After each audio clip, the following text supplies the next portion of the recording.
The race for the 48th State Senate District has cost both parties a pretty penny. In recent days, Senate Republicans have given Patty Ritchie $330,000 in an attempt to win back the seat. And Senate Democrats have dumped $350,000 into Senator Darrell Albertine's campaign to try and defend it.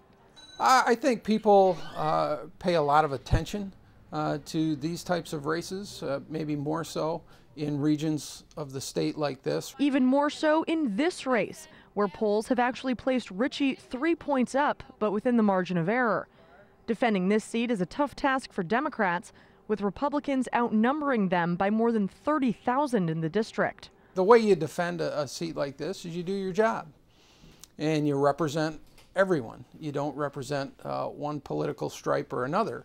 And while Albertine maintains he's been a bipartisan voice for the North Country during his short tenure in the Senate, his opponent doesn't think that's enough. House after house, I've heard people say they're not going to vote for a single incumbent.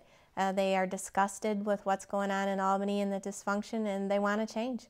As the St. Lawrence County clerk, Ritchie says she's seen the North Country get left behind.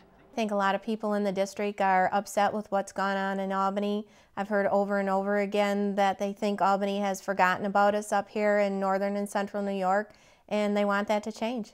And Ritchie wants to be that change in the Senate. I've driven just under 30,000 miles on my vehicle, and I've done that so I could listen to the people and hear their concerns and give them the opportunity to ask me questions. This is one of the most massive districts in the entire New York State Senate. It takes the candidates just over 2.5 hours to drive from one end to the other, which can be a challenge trying to hit all of the communities along the way. This is a very diverse state, and I think that northern New York, probably more so, is very diverse. I mean, we have, for example, an international flavor here, being so closely tied to Canada.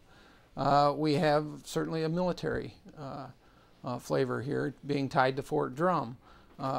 Certainly an agricultural flavor, being so rural, yet I represent 4 cities, so we have an urban flavor as well. In 2008, Obama carried the district narrowly, helping Albertine win by just 6,000 votes.